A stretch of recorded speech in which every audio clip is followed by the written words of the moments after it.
नमस्कार, आप देख रहे हैं गांव की दुनिया और आपके साथ मैं हूं मनीषा गोदारा। इस बुलेटिन में हम आपको दिखाएंगे गांव और कस्बों की हर वो छोटी बड़ी खबर जिसका सरोकार है आपसे। तो आइए शुरू करते हैं गांव की दुनिया का आज का सफर।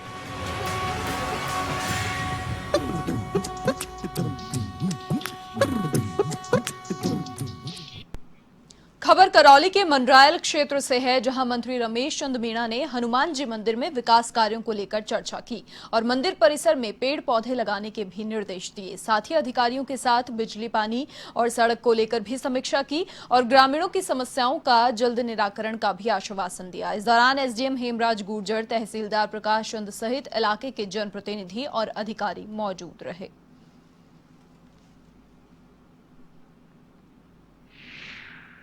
वाले हनुमान जी का मंदिर है। हमारी एरिया में सबसे धार्मिक स्थल बड़ा है और सभी लोग इस एरिया में मानते हैं।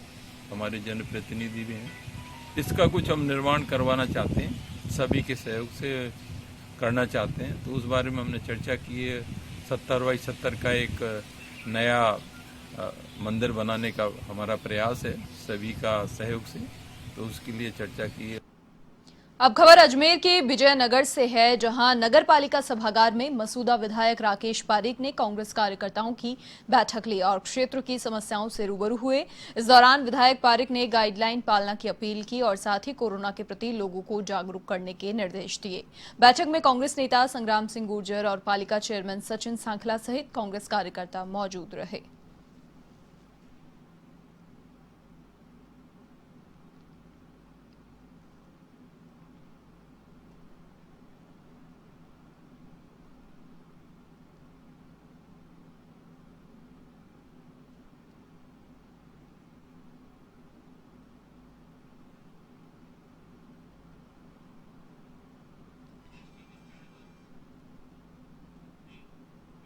खबर सीकर के फतेहपुर से है, जहां विधायक हाकम अली खान की अध्यक्षता में ब्लॉक स्तरीय समीक्षा बैठक का आयोजन हुआ, जिसमें विधायक हाकम अली ने प्रशासन के आला अधिकारियों को उचित दिशा निर्देश दिए और इस दौरान विधायक हाकम अली खान ने कहा कि अच्छी सरकार में अधिकारियों का बड़ा रोल होता है, इसीलिए अधिकारियों को सरकार की योजनाओं को आमजन तक पहुंचाने की कोशिश करनी चाहिए।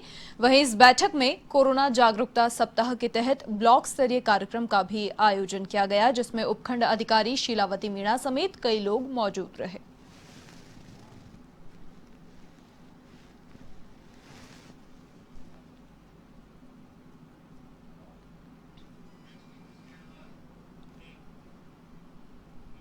खबर दौसा की बांदीकुई से है, जहां एसडीएम ने उपखंड स्तरीय अधिकारियों की बैठक ली। इस दौरान शादी समारोह में गाइडलाइन की पालना करवाने, साथ ही सोशल डिस्टेंसिंग और मास्क की अनिवार्यता पर भी चर्चा हुई। बैठक में एसडीएम ने गाइडलाइन की अवहेलना को लेकर भी नाराजगी जाहिर की और साथ ही अधिकारियों को आवश्यक दिशा निर्देश दिए।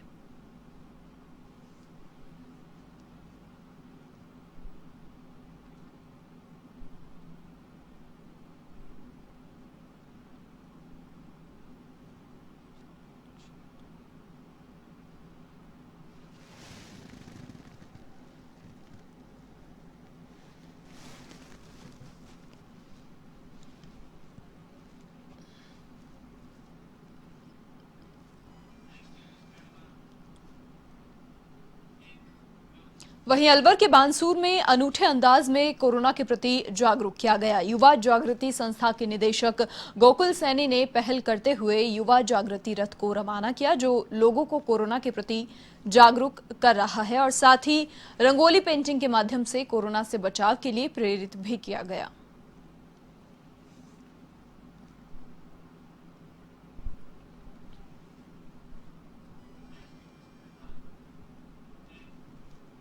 खबर पाली के मारवाड़ जंक्शन क्षेत्र से है, जहां उपखंड अधिकारी पुष्पा कंवर सिसोदिया और विकास अधिकारी किशन सिंह की मौजूदगी में मनरेगा कर्मियों को आयुर्वेदिक काढ़ा पिलाया गया और साथ ही भामाशाह सहयोग सोनू जैन के सहयोग से उपखंड अधिकारी ने मनरेगा कर्मियों को मास्क और साबुन भी वितरित किए। इस दौरान उपखंड अधिकारी पुष्पा कंवर ने लोगों से सरकारी गाइडलाइन की पालना करने की अपील की और साथ ही सोशल डिस्टेंसिंग बनाए रखने की भी हिदायत दी।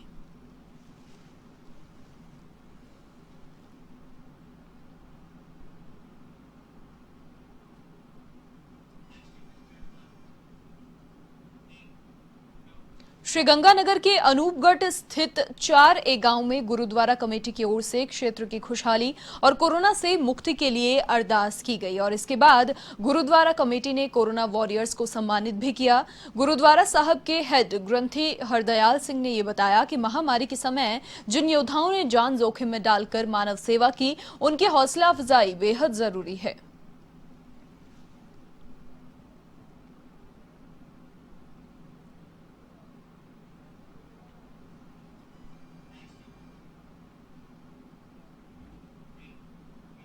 कोरोना महामारी के बढ़ते प्रभाव के चलते राज्य सरकार के निर्देश पर अब पुलिस महकमा भी घर घर जाकर लोगों को जागरूक करेगा। शनिवार को अजमेर के विजयनगर में जन जागृति अभियान के पम्पलेट का विमोचन हुआ और नसीराबाद सीओ ब्रिजमोहन असवाल, थाना अधिकारी विजय सिंह और पालिका अध्यक्ष सचिन सांखला ने पम्पलेट का विमोचन किया।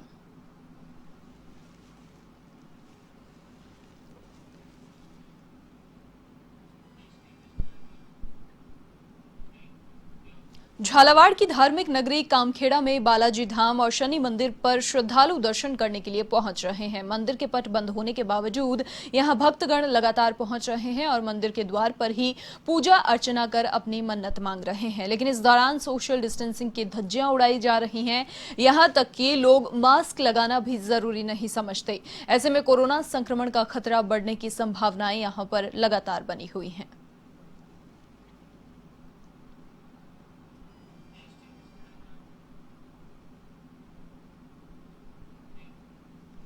वहीं जैसलमेर के रामदेवरा स्थित छायण गांव में अटल दुर्गा वाहिनी की जिलाध्यक्ष संतोष स्वरूप शर्मा ने शादी की 10वीं वर्षगांठ पर पौधारोपण किया और साथ ही अलग अलग प्रकार के 251 पौधे वितरित किए।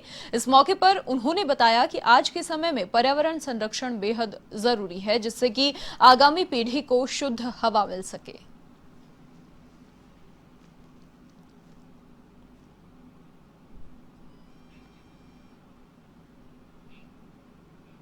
पाली के मारवाड़ जंक्शन कस्बे की ग्राम पंचायत राणावास में कृषि विभाग ने कोविड-19 योजना के तहत मिनी किट वितरित किए। सरपंच की अध्यक्षता में आयोजित कार्यक्रम में महिलाओं को बाजरा के बीज का वितरण किया गया। सहायक कृषि अधिकारी छैल सिंह सोलंकी ने यह बताया कि 40 लाभार्थी महिलाओं को बाजरा बीज बांटा गया है। इस दौरान महिलाओं और किसानों को कृषि योजनाओं की जानकारी भी दी गई।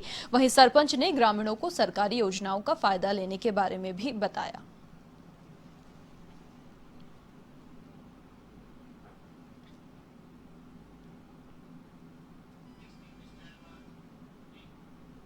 खबर अजमेर के विजयनगर से है, जहां मसूदा ग्राम पंचायत समिति के ग्राम विकास अधिकारियों ने विधायक राकेश पारिक को ज्ञापन सौंपा, जिसमें ये बताया कि मनरेगा कार्यों में अव्यवस्थाएं सामने आ रही हैं। मनरेगा श्रमिकों और मेटों की ओर से जेसीबी चलाई जाती है। फर्जी श्रमिकों की हाजिरी एमआर में दर्ज की जा रही है और इसके साथ ही कर्मचारियों से मारपीट और अभद्रता भी की जाती है। ग्राम विकास अधिकारियों ने समस्याओं के समाधान की मांग की है।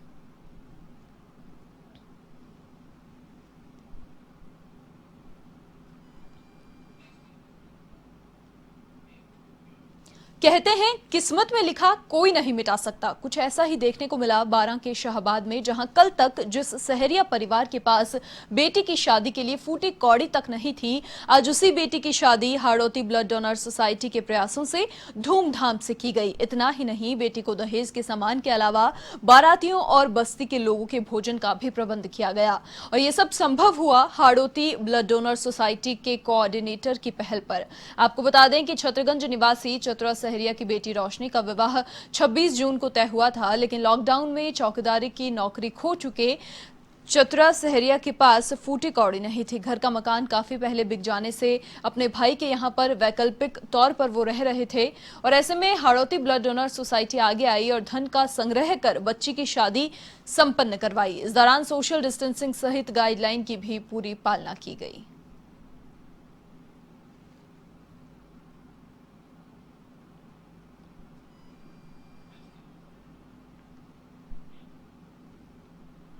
जयपुर के कोटपुतली स्थित बीडीएम अस्पताल के चिकित्सकों की बड़ी लापरवाही सामने आई है। दरअसल करीब 7 महीने पहले गोपालपुरा रोड पर एक व्यापारी से लूट हुई थी, जिसमें आरोपी एक व्यापारी को गोली मारकर 15,000 रुपए लेकर फरार हो गए। लहूलुहान स्थिति में व्यापारी को बीडीएम अस्पताल में भर्ती करवाया, जहां मरहम पट्टी के बाद व्यापारी को छुट्टी दे दी गई। 7 महीने बाद व्यापारी के हाथ में दर्द की शिकायत हुई, जिसमें पता चला कि व्यापारी के हाथ में बंदूक की गोली फंसी हुई है। परिजन व्यापारी को बीडीएम अस्पताल लेकर गए, जहां चिकित्सकों ने भी टालम टोल की। वहीं आक्रोशित लोगों ने थाने पहुंचकर थाना अधिकारी से इस पूरे मामले की जांच की गुहार लगाई, जिस पर थाना अधिकारी ने जल्द कार्रवाई का आश्वासन दिया और व्यापारी को अस्पताल में भर्ती करवाया।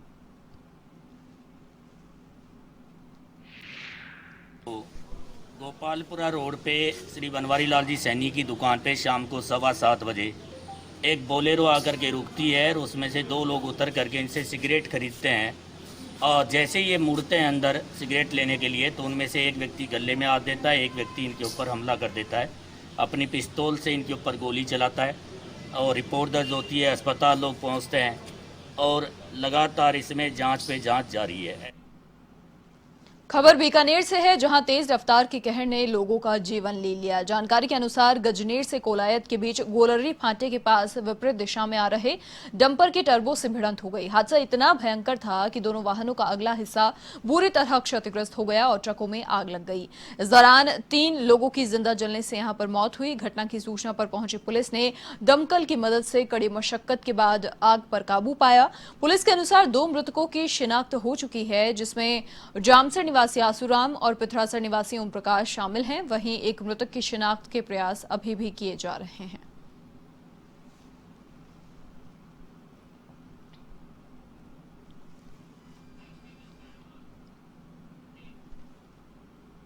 नागौर के डेगाना में पति पत्नी के रिश्ते को कलंकित कर देने वाली घटना सामने आई है। मामला चिकनास गांव का है, जहां एक विवाहिता को पति द्वारा ट्रैक्टर से घसीटने के बाद उसकी मौत की घटना सामने आई है। ग्रामीणों ने डेगाना पुलिस को इस पूरी घटना की जानकारी दी और जिसके बाद मौके पर पहुंची पुलिस ने खेत में ट्रैक्टर के पास मृत हालत में मिले शव को मोर्चरी में रखवाया और फिलहाल पुलिस ने मृतका के पति शिवनाथ को हिरासत में लिया है और पूछताछ जारी है। गाँव से सूचना मिली थी कि शिवनाथ और उसकी पत्नी है, उसकी शिवनाथ की पत्नी की संदिग्ध परिस्थितियों में मृत्यु हुई है। इस पर उसकी डेड बॉडी यहाँ डेगाना अस्पताल में रखी गई है और इस संबंध में अभी अनुसंधान किया जा रहा है। खबर टोंक के देवली से है, जहां राजमहल गांव में एक युवक ने फांसी लगाकर आत्महत्या कर ली। मामले की सूचना के बाद पुलिस मौके पर पहुंची, शव को पोस्टमार्टम के लिए मोर्चरी में रखवाया। पुलिस के मुताबिक मृतक युवक अजहर अली जयपुर के एक पेट्रोल पंप पर सेल्समैन का काम करता था और पिछले कई दिनों से मानसिक तनाव में था। फिलहाल पुलिस इस पूरे मामले की जांच कर रही है।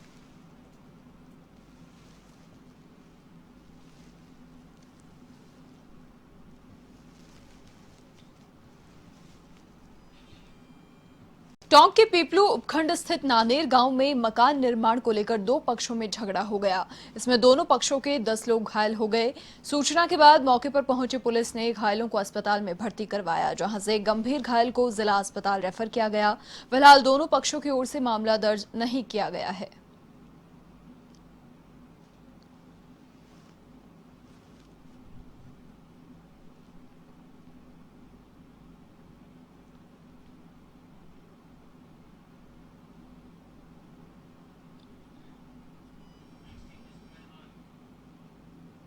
खबर पाली से है, जहां रोहट के कलाली गांव में बजरी माफिया के इशारे पर पूर्व विधायक भीमराज भाटी पर हुए हमले के मामले में अभी तक भी मुख्य आरोपी फरार है, जिसकी गिरफ्तारी नहीं होने से कांग्रेसी कार्यकर्ताओं के साथ भाटी समर्थकों में आक्रोश है। और ऐसे में पूर्व विधायक और सेवानिवृत्त आईएएस सीटी देवल ने कांग्रेस कमेटी के जिला अध्यक्ष के साथ जिला पुलिस अधीक्षक और जिला कलेक्टर से मुलाकात की और हमले के 11 दिन बाद भी पुलिस के हाथ खाली होने के चलते कार्रवाई की मांग की गई। इस दौरान पुलिस की कार्यप्रणाली पर भी सवाल खड़े किए गए, जिन्होंने बताया कि बजरी माफिया सरदार राम भाट पर पहले से ही 12 से अधिक मुकदमे दर्ज हैं, लेकिन फिर भी पुलिस किसी प्रकार की कोई कार्रवाई यहां पर नहीं कर रही। ऐसे में पुलिस थाने रोहट के संपूर्ण स्टाफ को बदलने की मांग की गई। साथ ही आरोपी के हथियार लाइसेंस रद्द करने की भी मांग की गई।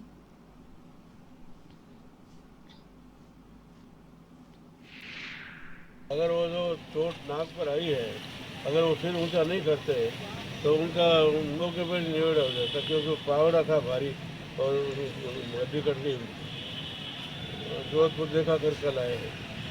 उसके बाद हम एसपी साहब से मिले, एसपी साहब से निवेदन किया कि आपका रोहित का जो पुलिस स्टाफ है ये सब उस सरदार आराम से बना हुआ है, ये भ्रष्ट लोग हैं, पैसे खाते हैं और एक एक मिनट की इतना उनको देते हैं। टोंक के निवाई में एसडीएम के नेतृत्व में शहर को अतिक्रमण मुक्त करने के लिए अभियान चलाया गया। इस दौरान प्रशासन ने नगरपालिका क्षेत्र में अतिक्रमण हटाकर शहर को अतिक्रमण मुक्त करवाया, जिस पर शहर के लोगों ने प्रशासन का आभार जताया। उपखंड अधिकारी जेपी बैरवा ने यह बताया कि शहर में पालिका की भूमिका में अतिक्रमण कर रखा था, वहीं इसकी प्रशासन को लगातार शिकायत मिल रही थी और ऐसे में एक योजना बनाकर राजस्व और पालिका कर्मचारियों की टीम बनाई गई, जिसने नगर पालिका और राजस्व रिकॉर्ड खंगालने के बाद सरकारी भूमि और भूखंडों को चिन्हित किया और इसके बाद पुलिस और प्रशासन की मौजूदगी में जेसीबी से अतिक्रमण हटाया गया।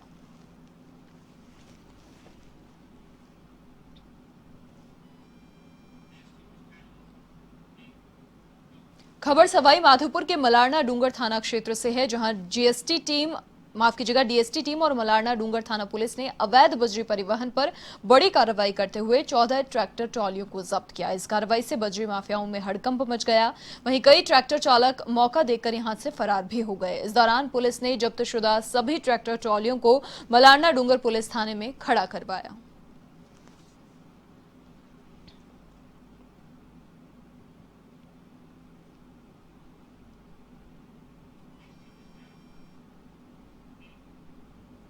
खबर भरतपुर के नदबई से है, जहां बिजली विभाग की सतर्कता टीम ने ग्रामीण क्षेत्र में बड़ी कार्रवाई करते हुए 57 उपभोक्ताओं पर 15,85,000 रुपए का जुर्माना लगाया। शनिवार अल सुबह ही सतर्कता टीम ने छापेमारी शुरू की। जब लोगों को कार्रवाई का आभास हुआ तो भगदड़ सी मच गई, लेकिन बिजली चोरी करने वाले लोग सतर्कता टीम से नहीं बच सके। टीम ने 57 लोगों पर 15,85,000 का जुर्माना लगाया है।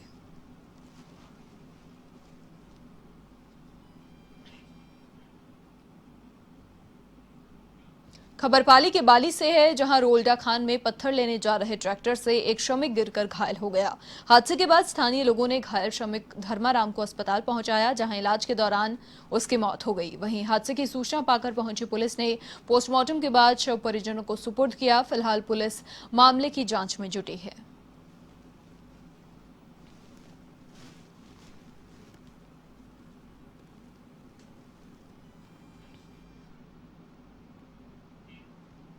जयपुर की हरमाड़ा थाना पुलिस ने बड़ी कार्रवाई करते हुए 2 शातिर चोरों को गिरफ्तार किया है।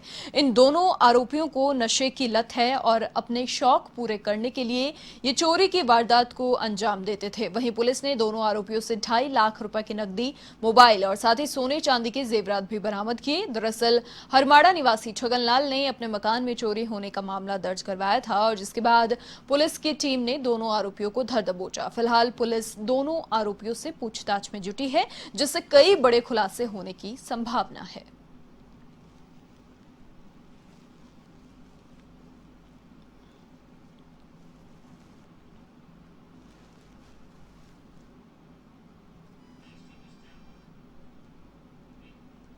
खबर 12 की छिपा बड़ौद से है, जहां वार्ड नंबर 18 में रहने वाले जरूरतमंद गरीब परिवार को प्रशासन की अनदेखी के चलते सरकारी योजना का लाभ नहीं मिल रहा। आपको बता दें कि बारिश होने के बाद गरीब परिवार के कच्चे घर की दीवारें गिर गई। प्रार्थी रानी परवीन ने बताया कि परिवार में कुल 7 सदस्य हैं और कमाने वाला बस एक है, जिसे लॉकडाउन के चलते काम नहीं मिल रहा। वहीं पीएम आवास योजना में नाम आने के बावजूद स्थानीय प्रशासन की लापरवाही यहां सामने आ रही है, जिसके चलते गरीब परिवार कच्चे घर में रहने को मजबूर हो रहा है।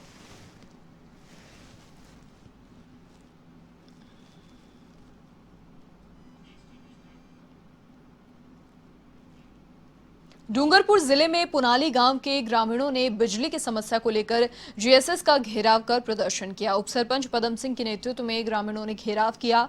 उप सरपंच ने बताया कि गांव में लंबे समय से वोल्टेज की समस्या बनी हुई है, जिसके चलते कई बार इलेक्ट्रॉनिक्स उपकरण जल गए और कई बार बिजली विभाग के अधिकारियों को ज्ञापन भी दिया, लेकिन समस्या का किसी प्रकार का कोई समाधान नहीं हुआ। ऐसे में ग्रामीणों ने अधिकारियों को 2 दिन का अल्टीमेटम दिया है।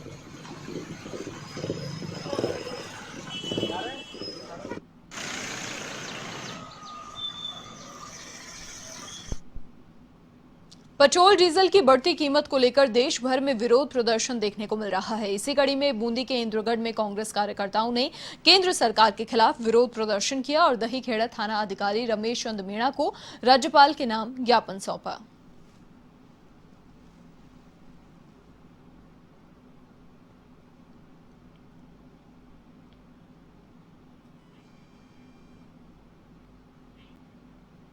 अब खबर टोंक के निवाई से है, जहां गलवान घाटी में शहीद हुए जवानों को श्रद्धांजलि दी गई। ब्लॉक कांग्रेस कमेटी की ओर से सलाम दिवस कार्यक्रम का आयोजन हुआ, जिसमें ब्लॉक अध्यक्ष रामगोपाल मीणा के नेतृत्व में कांग्रेस कार्यकर्ताओं ने श्रद्धांजलि दी। इसके साथ ही शहीद अंबालाल जाट स्मारक पर शहीद अंबालाल की प्रतिमा पर माल्यार्पण किया गया और 2 मिनट का मौन रखकर श्रद्धांजलि दी गई।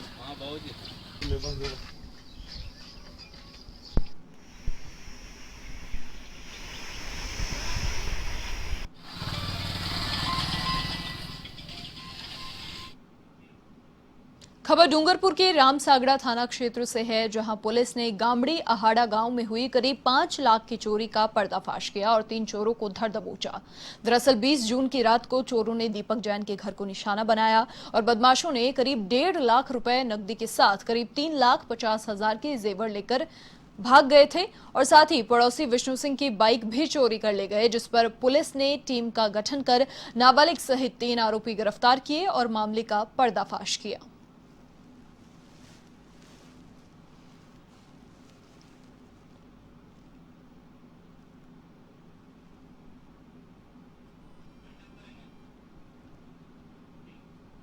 और इसी के साथ इस बुलेटिन में फिलहाल के लिए इतना ही। देश और दुनिया की तमाम बड़ी खबरों के लिए आप देखते रहिए A1 TV। नमस्कार।